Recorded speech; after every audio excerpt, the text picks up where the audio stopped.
doing at the table, though?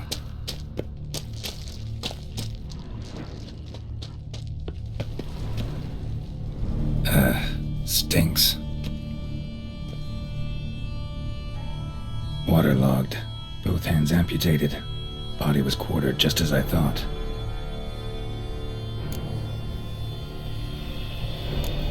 Third hand. A spare? Except it's clearly not the victim's. Guardsmen must have not noticed it as they picked everything up. How's this possible? Still warm. Blood still flowing? Several monster species can regenerate. Never heard of that happening to their severed limbs, though. Or of their limbs seeming completely alive after so much time. Examine the tissue more closely later. Might learn something. Laid in water for some time. Head swollen, and something took a few bites out of it. Something in the throat. A pouch, bulging with coins. Nilfgaardian florins, from several different provinces. If the murderer did this, means we're dealing with a sentient thinking beast.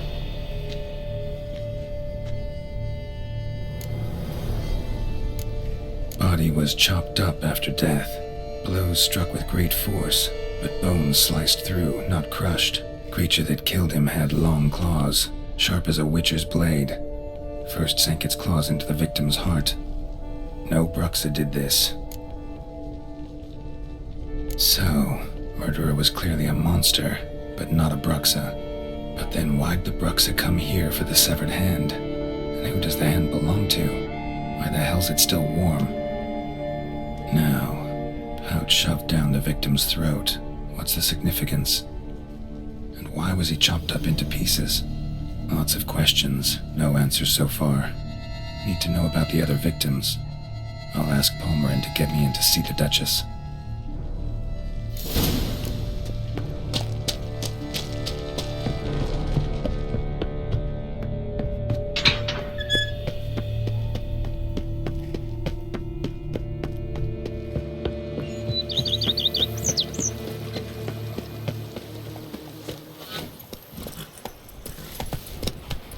Patrolling on an empty stomach.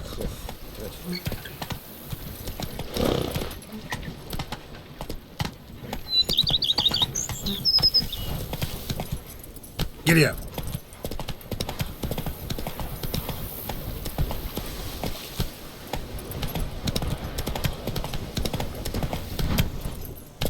Move it.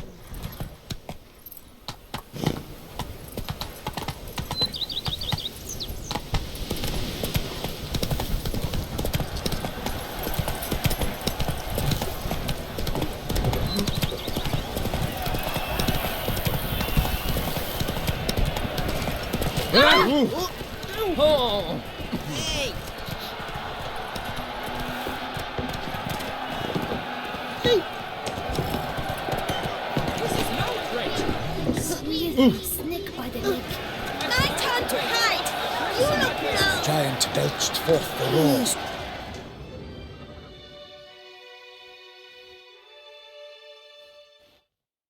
Need to speak to the Duchess, urgently. All right, you scamps. Store is done. Go find your parents. But the Palmerin, what about the story of Rittik and the dragon? A tale's for another time. But take a good look at the man who stands before you now. This is Geralt of Rivia, the master witcher who lent his valiant hand to the defeat of the giant Goliath. Master Witcher, is it true virtue always trumps villainy? Much as we might not like it, virtue's got nothing to do with it. Victory goes to the stronger. So, is there no point to being virtuous? Not what I said. Then what's needed to vanquish villains? A sharp sword and some skill. But what if there's lots of villains and they've sharp swords too? And lots of skill? That's where virtue starts to matter. Because they say the gods reward the virtuous after death. Now, that will do for questions. Go find your parents. Her Enlightened Highness has doubtless arrived at the tourney grounds to watch the battle in the arena. If we hurry, we'll be in time to speak with her before the spectacle begins. Lead the way.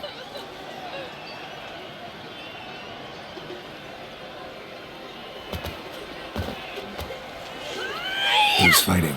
Nilfgaardian gladiators? Close, but not quite. As we'll soon see. Someone's gonna fight a Shaelmaar with only some bells on its tail to confuse it, slow it down? Whatever is the problem? The beast is a gift from the Emperor, no less.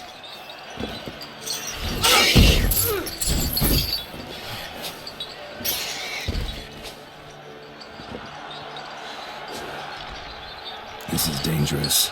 Bells on its tail aren't enough. I saw a spectacle of the sort at the arena in Monyo. There, a knight defeated a Shaelmaar with bells on its tail. Might have gotten lucky. Shaelmaar might have been lame. Who knows? Only a Witcher has a real chance against a healthy Shaelmaar, and that's not even every Witcher. Besides which, releasing a monster that dangerous in front of a crowd, plain irresponsible. Let's go.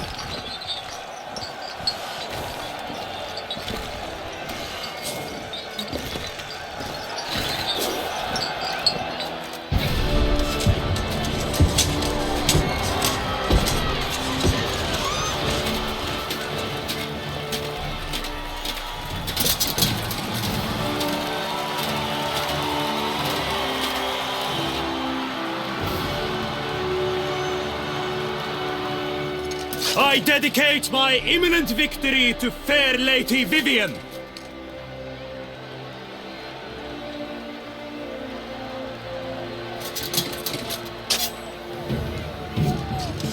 It's begun. The fight shall have to end first. We must wait.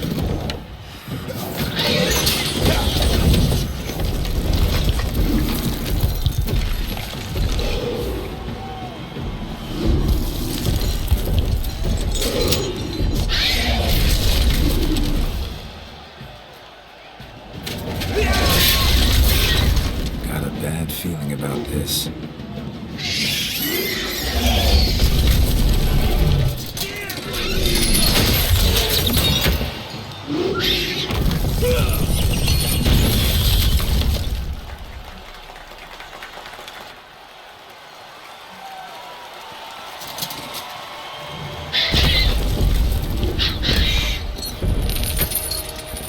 Damn it.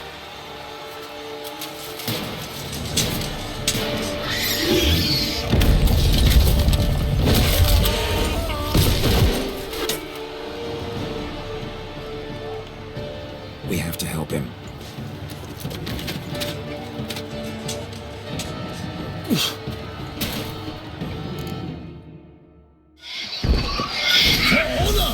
Onward! Gotta keep it down. Can only tell where we are. Alas, one nightling, the beast heaved its foul girth, let loose a roar, and knocked him to earth. Down came the Witcher in one mighty pound, to give fight to the beast, its plans confound. Wait on the beast and wait by the gods, soon the Witcher must triumph against the odds. The Witcher waited till the time was true, then twirled, danced, and spun, struck the monster right through.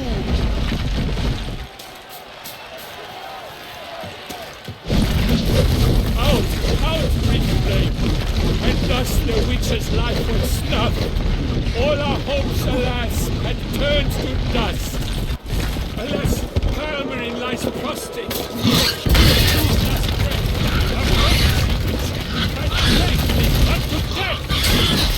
Bring up the ocean and set fire to the wood. But struggled and come to any good. Dutch dive, three waves, its racer strikes belly. Shaelmaar's eyes wrinkle out, blood transformed into jelly.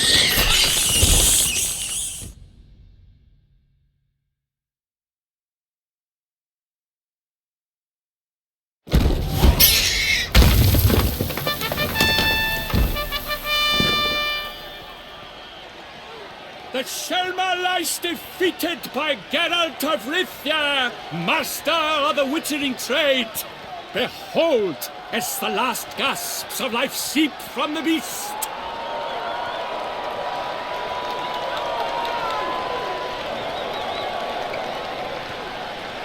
Master Geralt, do what you must. Finish the deed! It's suffered enough.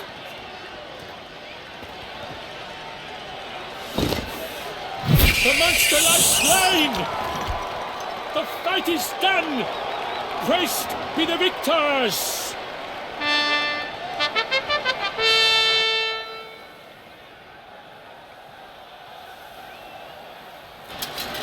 Forgive me. I am not as nimble as in my younger years.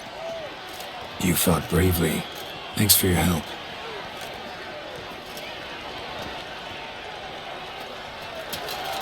Guillaume, The lad came damned close to dying. I'm fine. Not hurt at all. Vivian? Smile as befits a hero and keep silent. Speech clearly pains you. She approaches.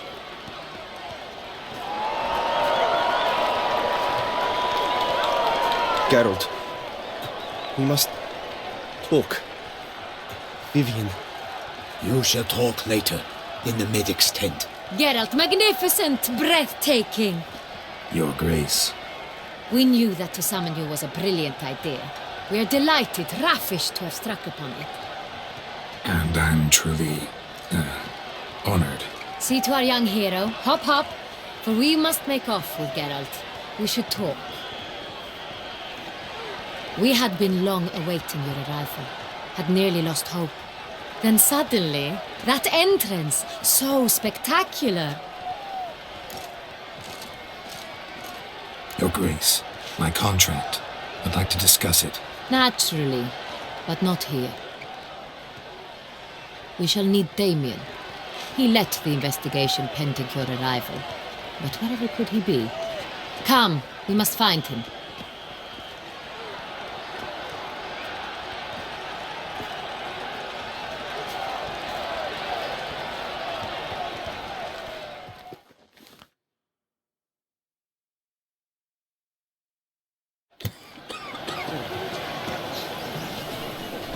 Tell us, have you come alone? Or did Viscount Julian accompany you? Wish to see Dandelion, Your Grace? Yes. I mean, no. Yes. But solely to tell him we regret. Yes, deeply regret rescinding the death sentence we so justly handed down upon him. If we could turn back time, we would make certain he sat in a tower till he rotted. No, we would ensure he was broken on the wheel, then drawn, hanged, and quartered.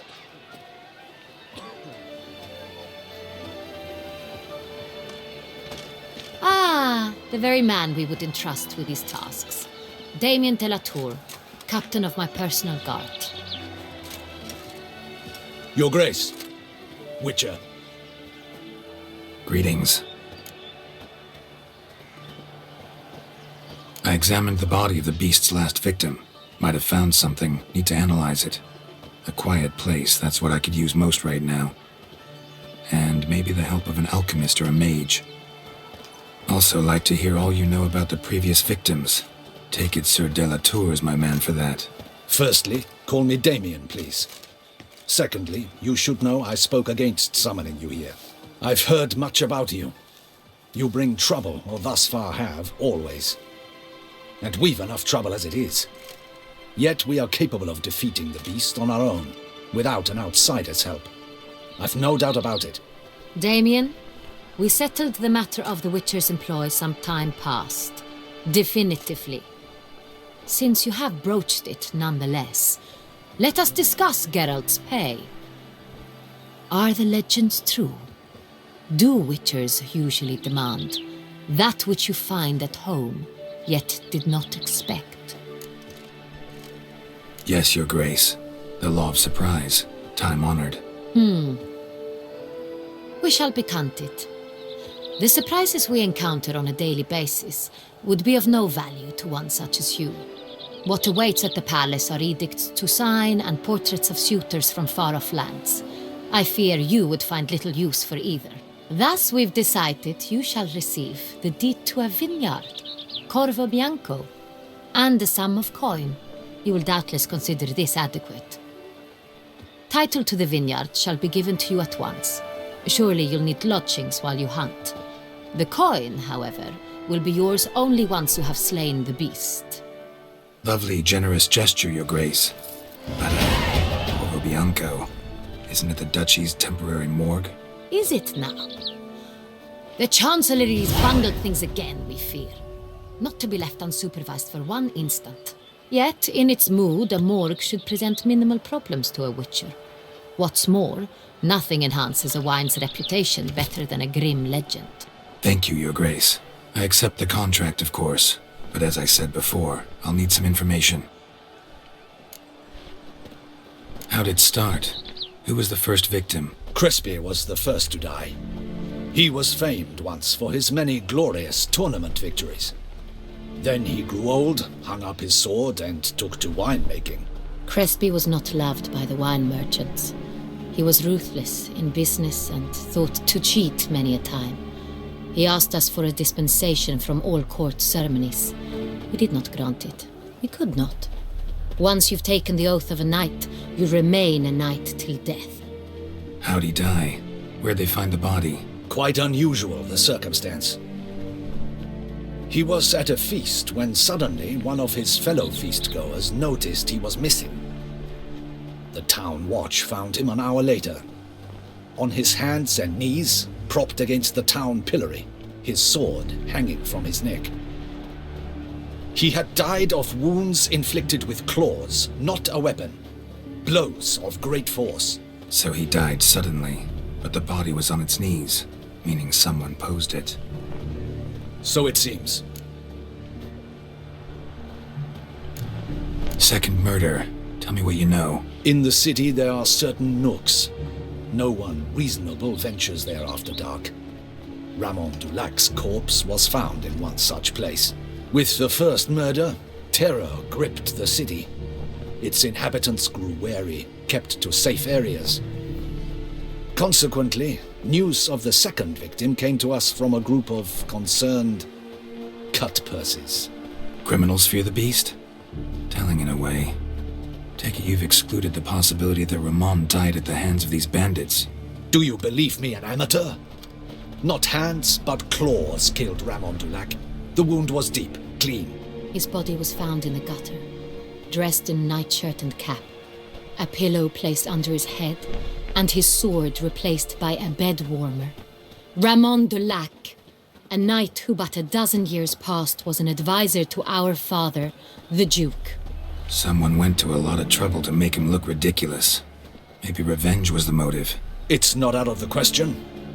Dulac had shady dealings with the criminal underworld, but no one ever came forth with concrete proof of any misdoings.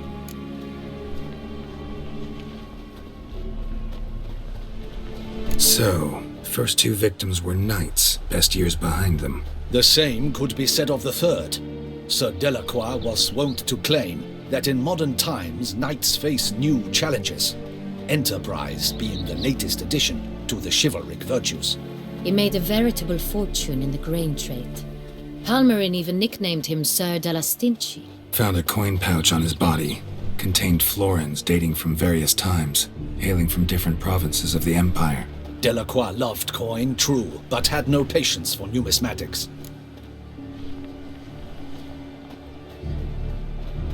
Lots of similarities between the victims.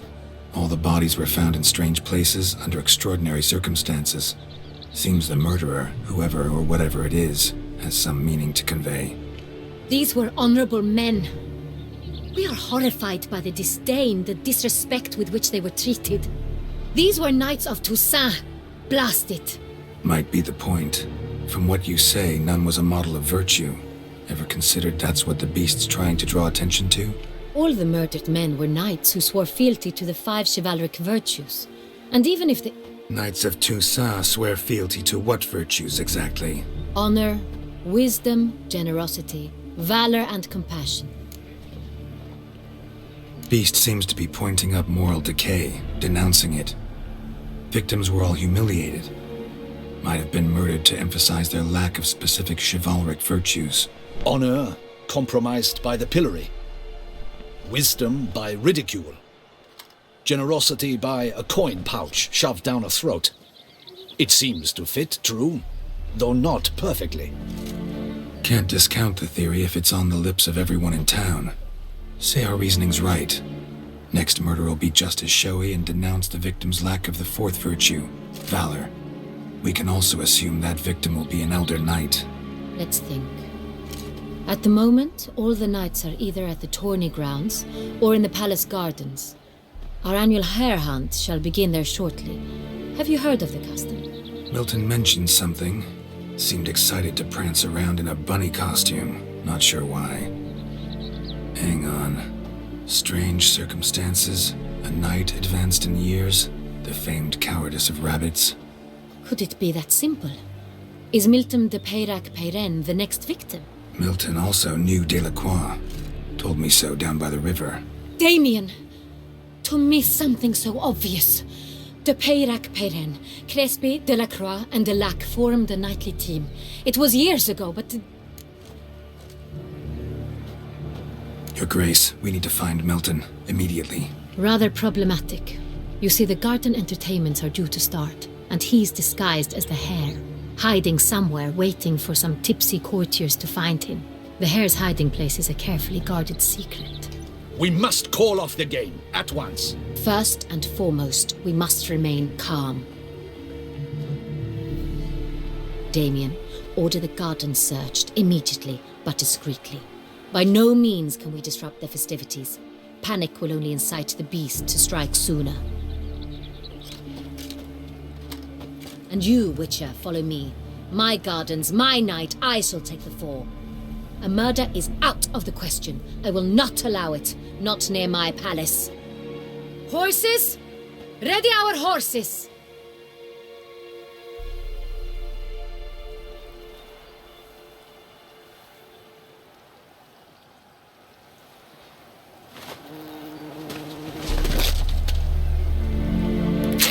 Your Grace!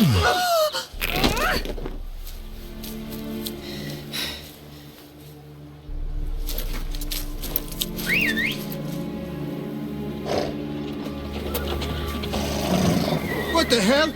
Why, I should... Your Highness, Mind it doesn't get wrinkled. Onward!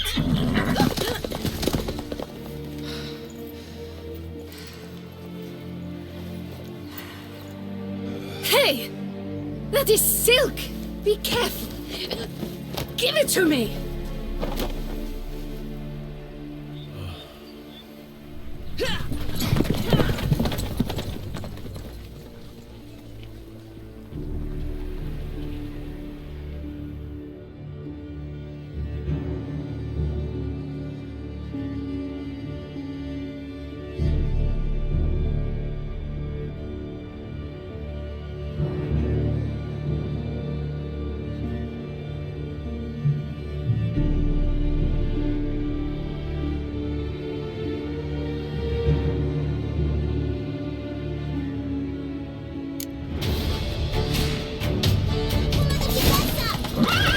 Your Grace seems right at home in the Like the saddle. wind!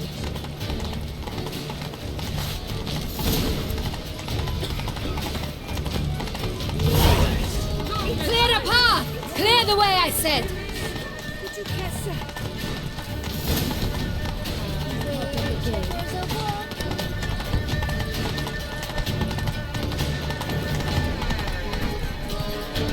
It's here! Just round the corner! Hurry! We must go to where the game is being held. The participants must find a unicorn's horn, a golden fish, and a phoenix egg. With these in hand, they can deduce where the hare, Milton, hides. Mean we need to find those things too? We've no other option. But time is of the essence, so we shall have to break the rules.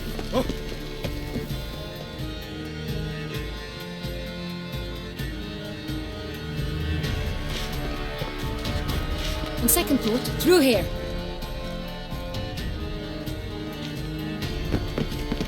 I shall show you where the hunt plays out. Then we will split up.